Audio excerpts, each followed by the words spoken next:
लकुलिश योग यूनिवर्सिटी और विश्वम्या फाउंडेशन के सहयोग से हम ये योगाहार का ऑनलाइन कोर्स कर रहे हैं। पिछले दो लेक्चर में हमने ये समझने का प्रयत्न किया कि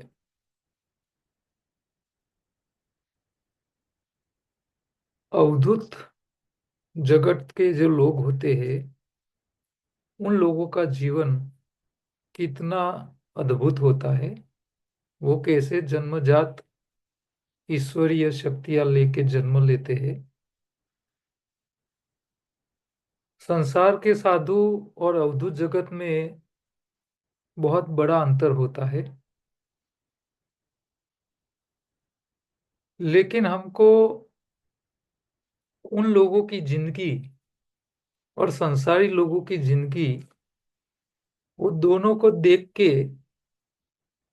हमें संसारी लोगों के जीवन में जो समस्याएं होती है, और खास करके तीन प्रकार की जो समस्याएं हैं, आदि, व्याधि और उपाधि।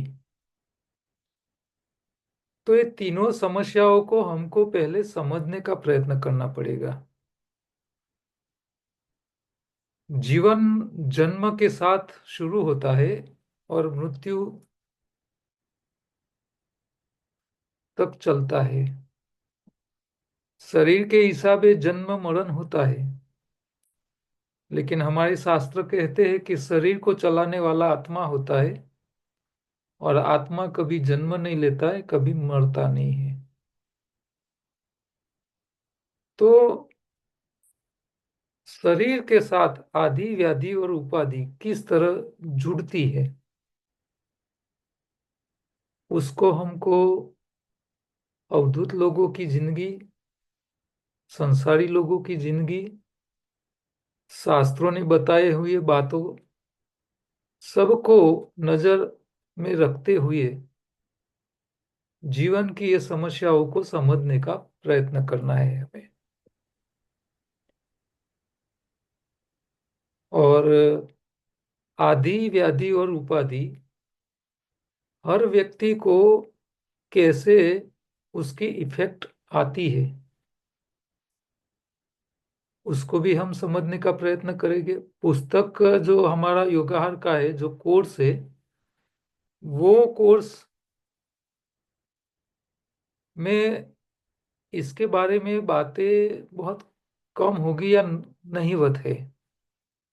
लेकिन मैं ये सारी बातें आप लोगों को समझाना चाहता हूँ, इसीलिए क्योंकि हम अकेली व्याधि के ऊपर बात करेंगे, शारीरिक बीमारियों के बारे में बात करेंगे, तो इससे चलने वाला नहीं है।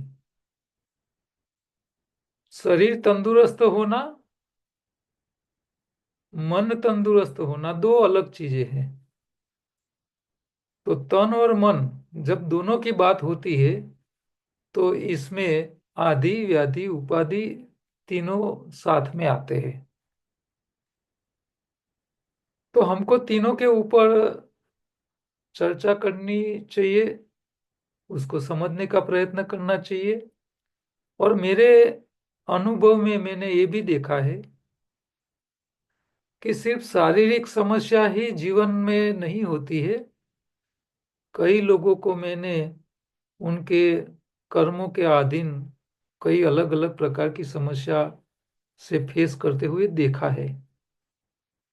तो वहाँ फिर सोचना पड़ता है कि भी आदि क्या है, व्याधि क्या है, उपाधि क्या है। और आपको जब मौका मिल जाए तो जो मैंने पुस्तकें पढ़ी है, एक तो खास करके लकुलिश योग यूनिवर्सिटी के स्थापक श्रीमद श्री राजर्षि मुनि, उनके गुरु थे, उनका एक पुस्तक है, मारे मेरी गुरु परंपरा। गुजराती में अवेलेबल है वो।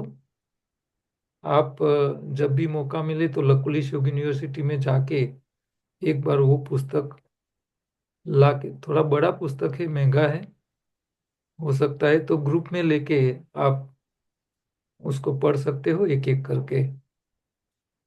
इसी ही श्री गायत्री परिवार के श्री राम शर्मा आचार्य की हिमालय यात्रा की पुस्तकें पढ़ने जैसी है। और दुनिया में सबसे ज्यादा जिसका पुस्तक बिका है और दुनिया की सारी भाषाओं में प्रिंट हुआ है, एक ये है योगानंद परमहंस की एक योगी की आत्मकथा। ये पुस्तक दुनिया के सारे लैंग्वेज में पब्लिश हुई है। दुनिया में सबसे ज्यादा योग की कोई पुस्तक बिकी है तो वो है। उनकी ये बड़ी पुस्तक भी आपको एक बार पढ़नी चाहिए।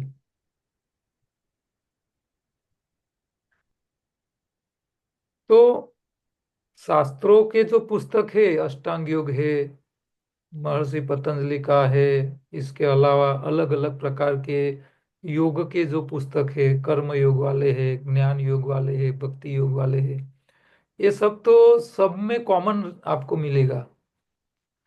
लेकिन जो ये मैं पुस्तकें बता रहा हूँ इसमें आपको हर एक पुस्तक में कुछ नया मिलेगा। और इसके साथ साथ जो पिछले दो लेक्चर में मैंने जिन जिन अवधूत जगत के लोगों के बारे में मैंने बात की है आपको, तो उन लोगों के स्थानक पे भी जाने का मौका मिले तो एक बार जाइए, उन लोगों की हिस्ट्री देखे, कैसे कैसे ये लोग अपने जीवन में चमत्कार करके गए। हम उसको चमत्कार कहेंगे, अवधूत के लिए वो चमत्कार नहीं है। योगानंद परमहंस की पुस्तक में भी आपको ऐसे कई लोगों के जीवन की घटनाएं का उल्लेख है जो रियल में वो जाके वो घटना सही थी गलत थी उसके बारे में उन्होंने पूरी दुनिया में परिभ्रमण करके जांच करके वो घटनाएं का उल्लेख उन्होंने अपनी पुस्तक में किया है। और अकेला ऐसा नहीं है कि भी सिर्फ हिंदू लोगों के जीवन में ही ऐसी अलौकिक घटनाएं होती है, मुस्लिम लोगों के साथ भी उन्होंने देखी थी।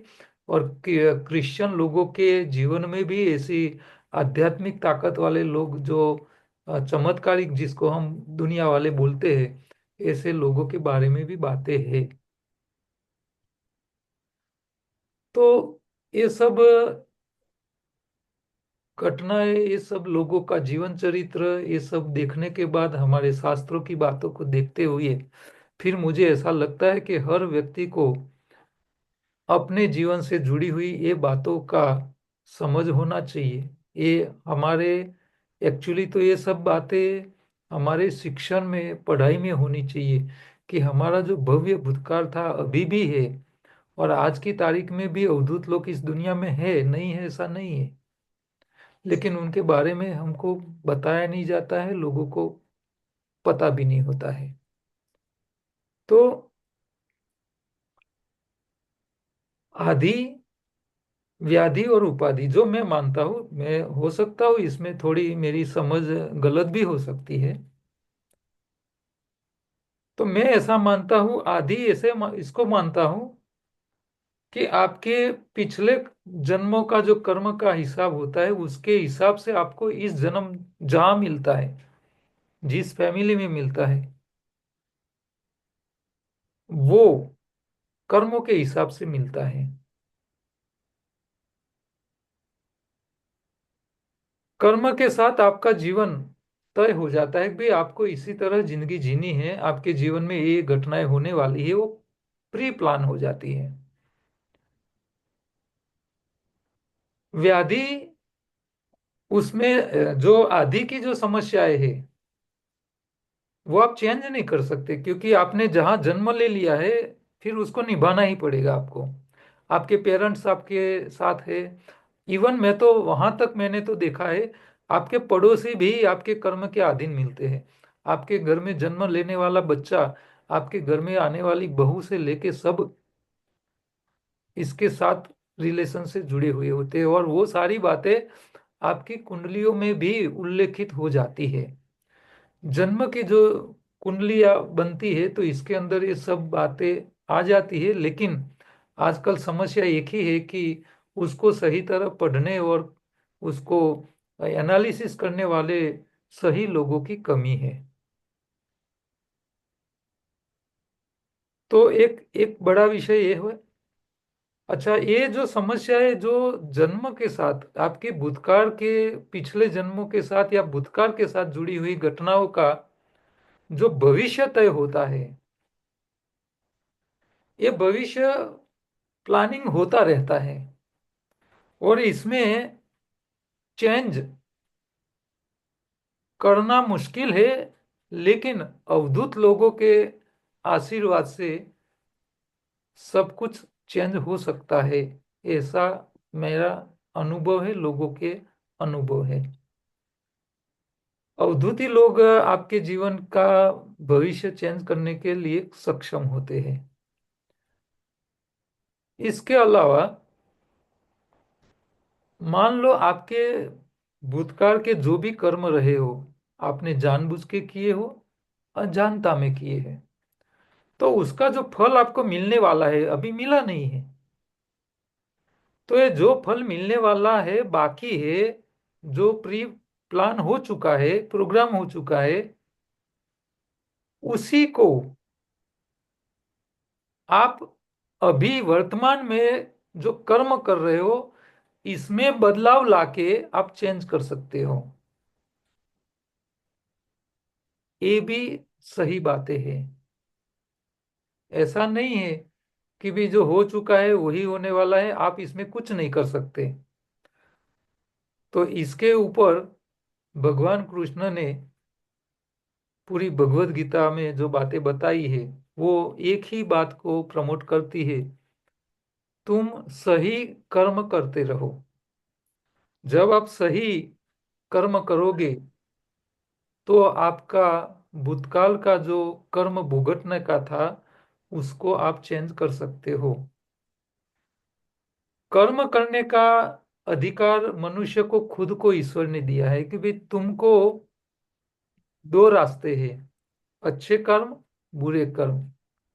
आप चाहो तो पूरे जंगल को नष्ट करके वहां रन बना सकते हो, और आप चाहो तो रन विस्तार को एक हरा भरा जंगल बना सकते हो।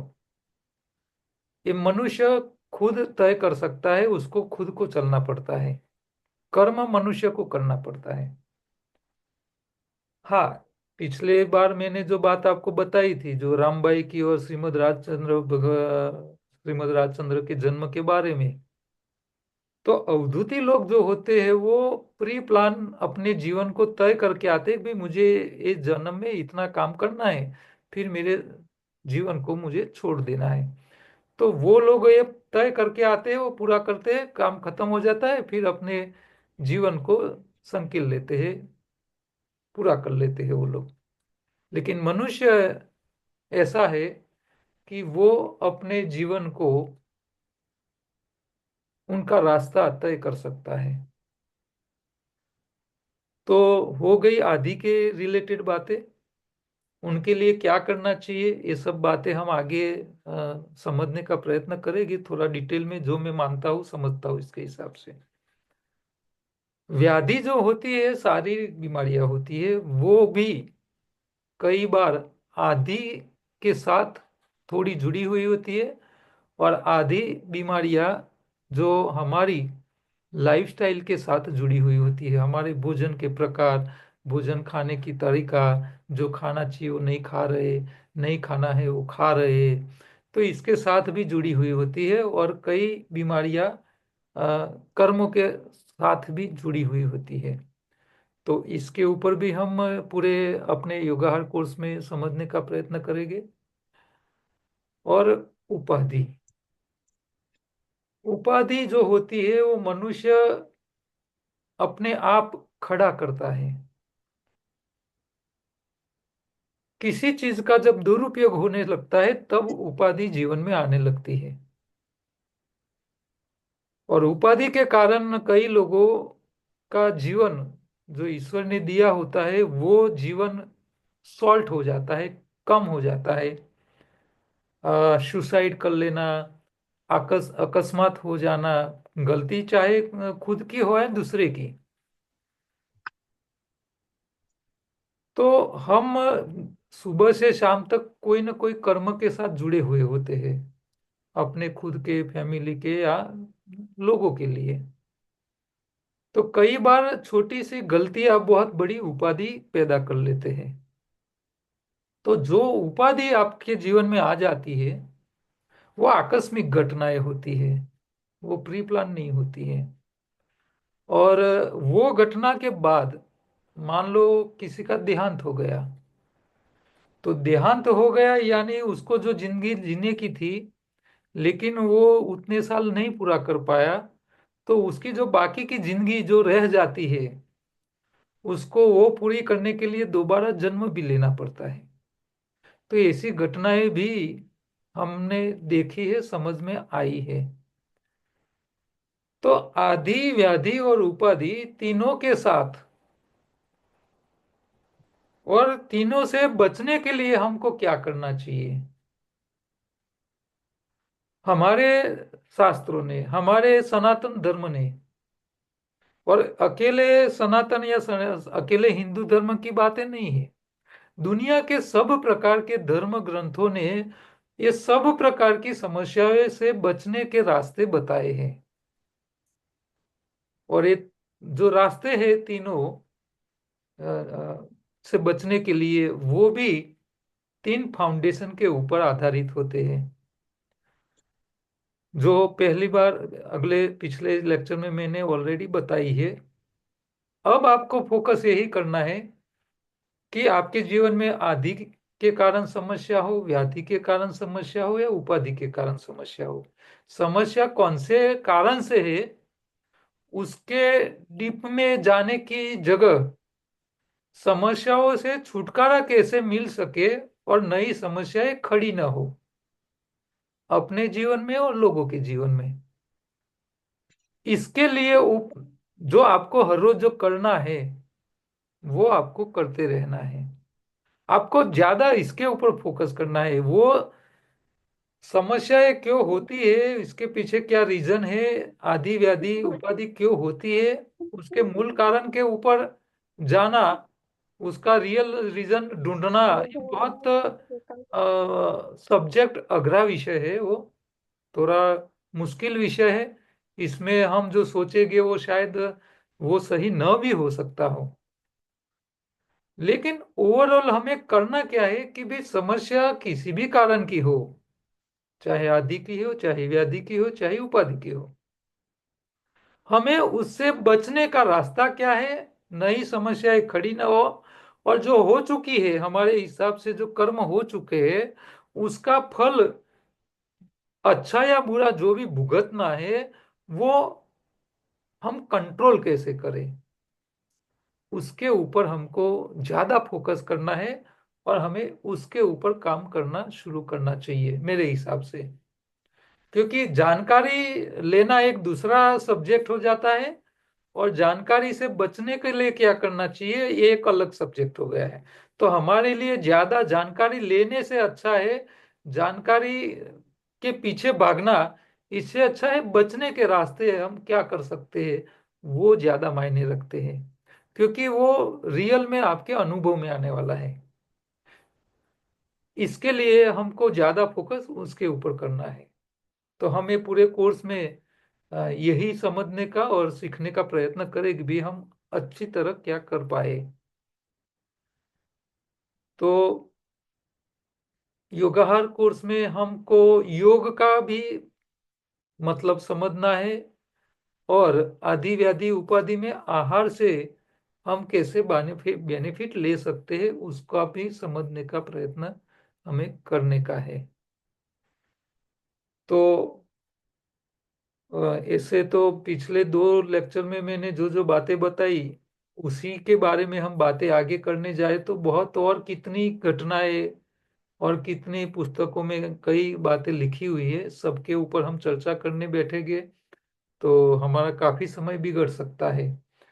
लेकिन आप अपने हिसाब से जहां जहां ऐसा कुछ मौका मिल जाए तो आप ऐसे स्थानक पे जाइए जहां ऐसे अवतारी पुरुष हो गए हो या अवधूती लोग हो गए हैं, उन लोगों के जीवन चरित्र को पढ़ने का प्रयत्न कीजिए। तो आप जितने अवधूती लोगों के जीवन चरित्र पढ़ोगे, तो हर एक व्यक्ति के अंदर आपको इतना कुछ नया नया मिलता रहेगा कि आप सोच नहीं सकते हैं कि दुनिया में, ईश्वर ने बनाई हुई दुनिया में जितनी विविधता है, इतनी विविधताएं आपको अवधूत लोगों की जिंदगी में भी देखने को मिलेगी। बहुत अलग अलग देखने को मिलेगी। तो ओवरऑल उन लोगों के जीवन चरित्र से में हमको सीखना क्या है, इसके ऊपर हमें ज्यादा माइंड सेट करना है। तो लास्ट में आके रुकता है एक ही जगह, और वो है, हर धर्म ने जीवन जीने के लिए जो मार्गदर्शन दिया है हमें, उसी को समझदारी के पूर्वक उसका उपयोग करना, बस यही आके रुक जाता है। तो हर धर्म के तीन बेज है। पहला है प्रेयर। हर एक धर्म के अपने इष्ट देव ईश्वर भगवान होते हैं। सबके धर्म के भगवान हो चुके हैं, ऐसा नहीं है कि वे अपने ही ईश्वर हुए थे, दूसरे धर्म वालों के नहीं हुए थे, ऐसा नहीं। भगवान बुद्ध हो गए तो उन्होंने बौद्ध धर्म का पूरा रास्ता दिखाया उन लोगों के लिए, अपने उसी समय के हिसाब से जो जरूरी थे वो रास्ते उन्होंने बताए थे। क्योंकि जितने धर्म, जिन जिन जिन देवी शक्ति वाले लोगों ने धर्म दिए हैं, जैसे जैन है तो महावीर स्वामी ने जब भी जन्म लिया होगा, और उस समय के हिसाब से जो लोगों के लिए जो जरूरी अच्छे जीवन के लिए जो मार्गदर्शक सिद्धांत या नीति नियम बताए होंगे, तो उस समय के हिसाब से उन्होंने वो तय करके बताए होंगे।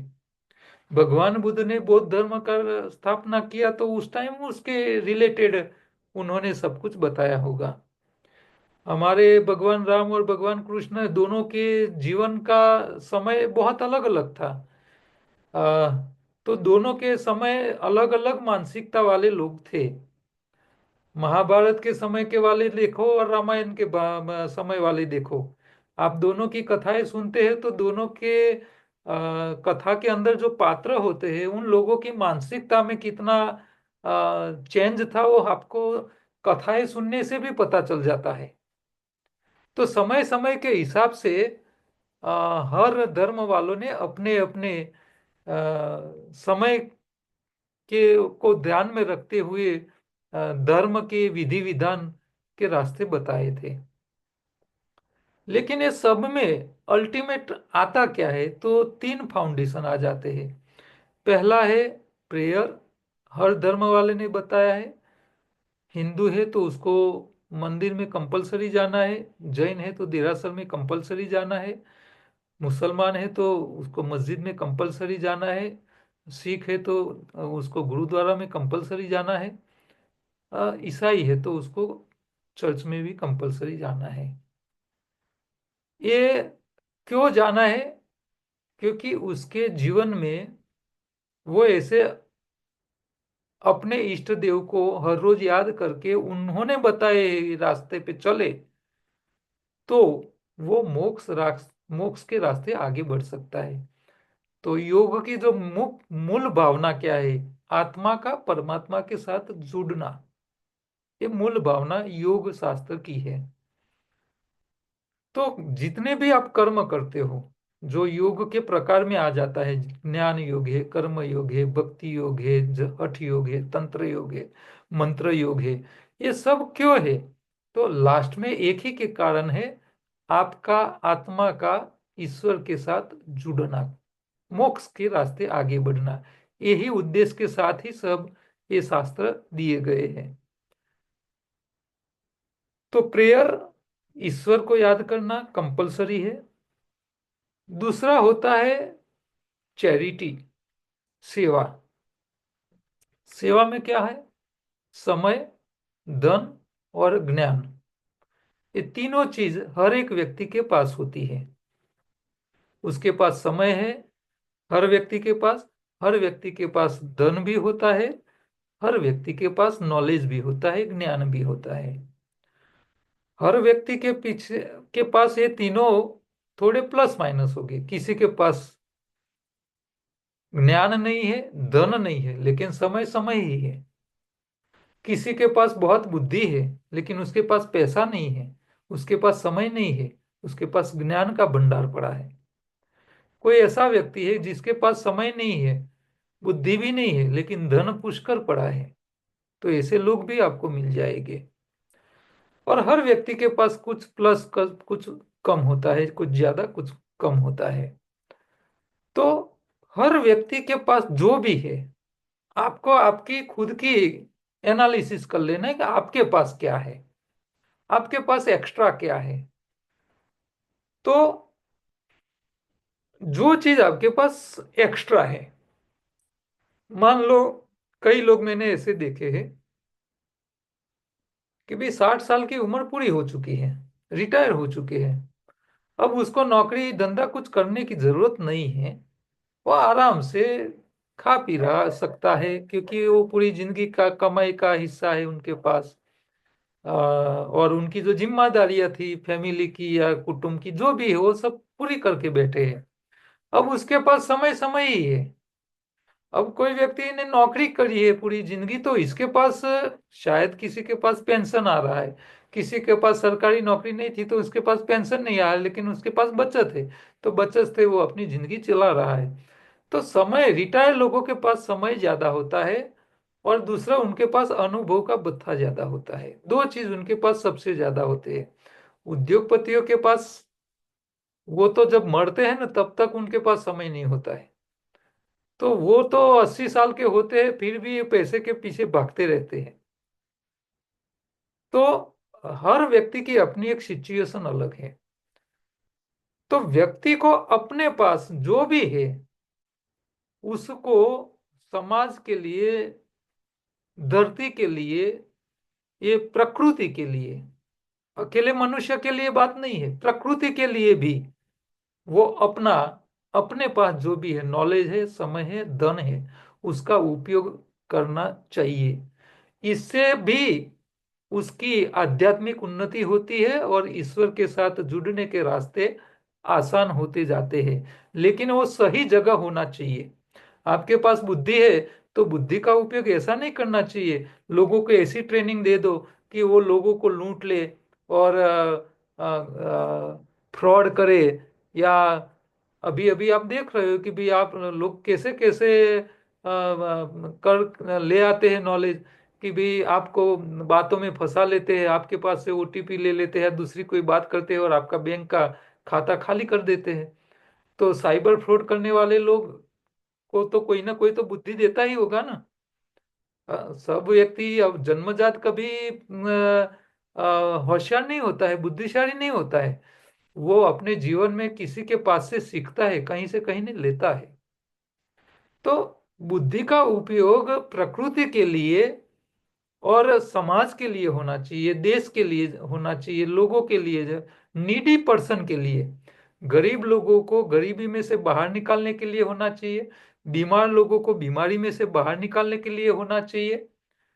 और जो गलत रास्ते पे चढ़ गए हैं, व्यसनी है, तो व्यसन को व्यसन में से बाहर निकालने के उसका उपयोग होना चाहिए। तो सही रास्ते में प्रकृति को जरूरत है। आजकल देखिए नदियां खराब हो रही है, पॉल्यूशन का प्रॉब्लम है, एग्रीकल्चर लैंड इतनी खराब हो रही है कि जमीन को बचाने का भी एक पूरा अभियान सदगुरु चला रहे थे। पूरी दुनिया में उन्होंने भ्रमण किया था, सॉइल सेव सॉइल नाम का प्रयोग करके।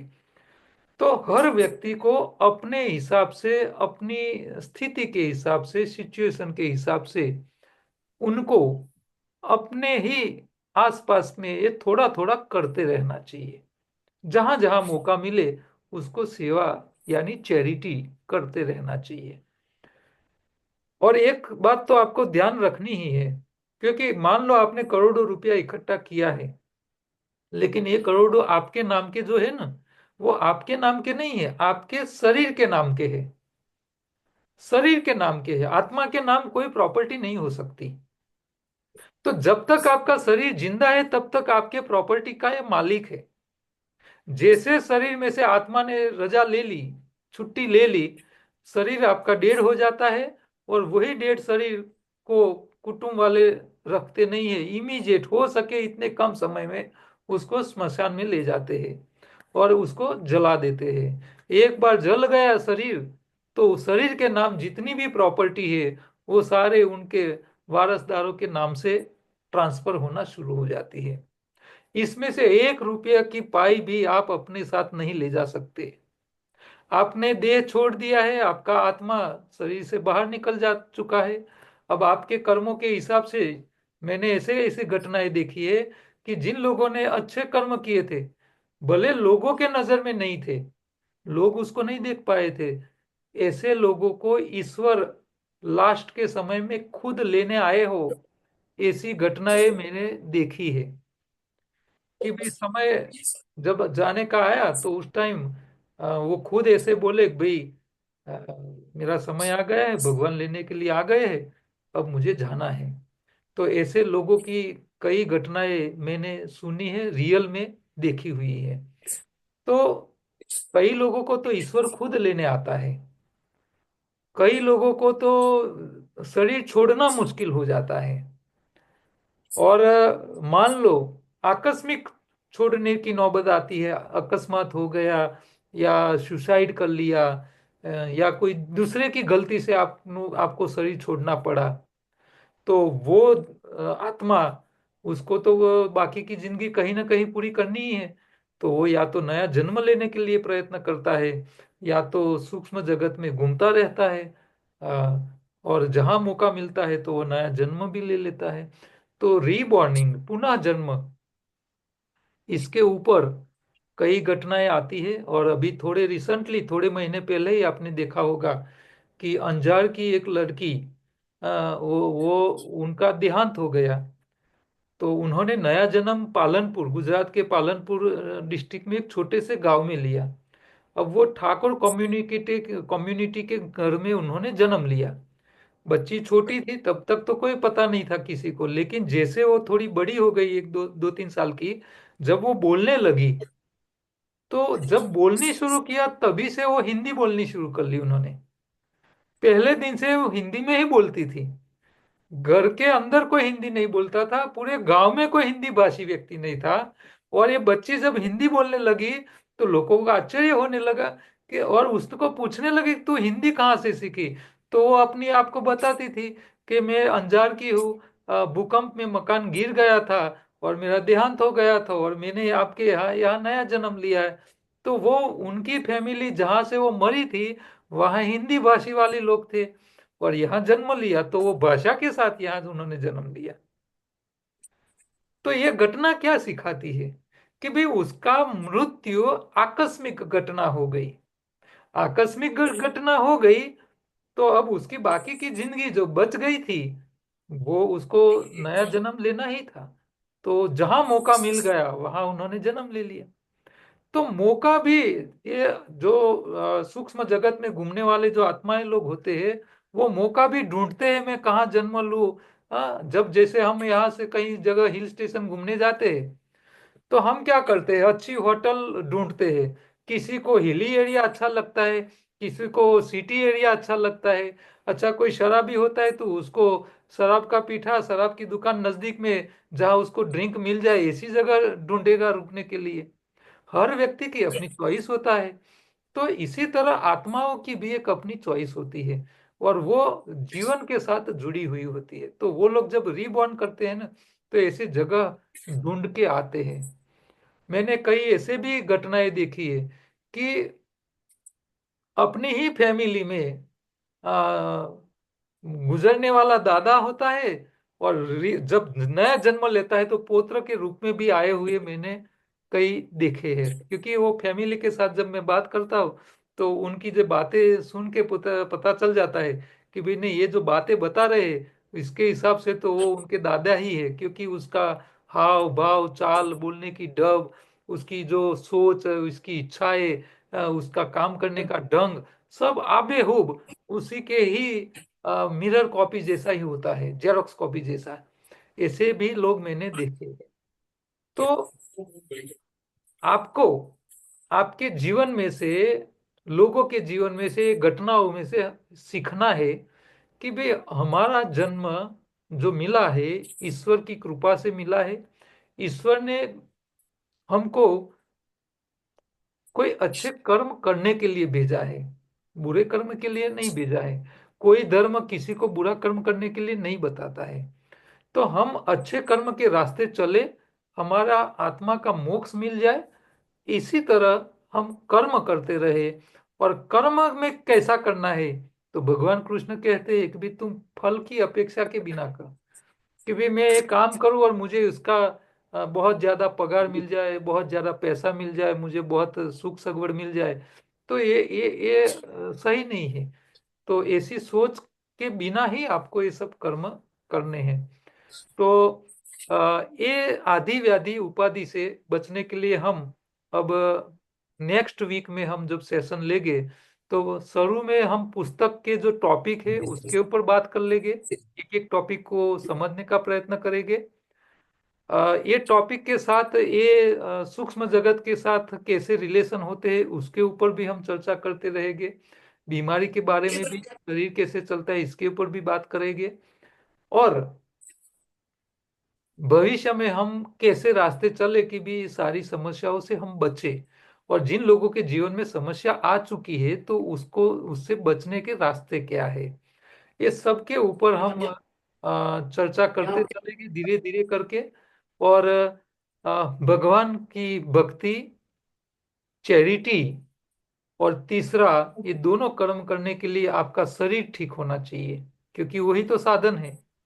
आपको किसी के साथ कांटेक्ट करना है तो मोबाइल से कर सकते हो, तो मोबाइल सही होना चाहिए, बैटरी चार्ज होनी चाहिए, रिचार्ज कंप्लीट होना चाहिए, तभी आप बात कर पाओगे। इसी तरह आपको भगवान की भक्ति करनी है, चैरिटी करनी है, तो शरीर ठीक रखना चाहिए। और शरीर को ठीक रखने के लिए वन टाइम फास्टिंग यानी इंटरमीडिएट फास्टिंग की आदत डाल दो। हर रोज एक समय का उपवास आप करोगे तो आपका शरीर अपने आप ठीक रहेगा। अपना लेक्चर यहाँ खत्म होने आया है, कभी भी खत्म हो जाएगा इमीजिएट। ठीक है। तो आप ये तीन बातों के ऊपर ध्यान रख के उसी के ऊपर आप माइंड चलाना करो, शुरू कर लो, और सोचना चालू कर लो कि भाई मैं कैसे इससे आगे बढ़ सकता हूँ। रास्ते कोई भी हो, लेकिन अल्टीमेट हमारा गोल यही है, ईश्वर को याद करना, चैरिटी करनी है किसी भी तरह, और हमारे शरीर को ठीक रखने के लिए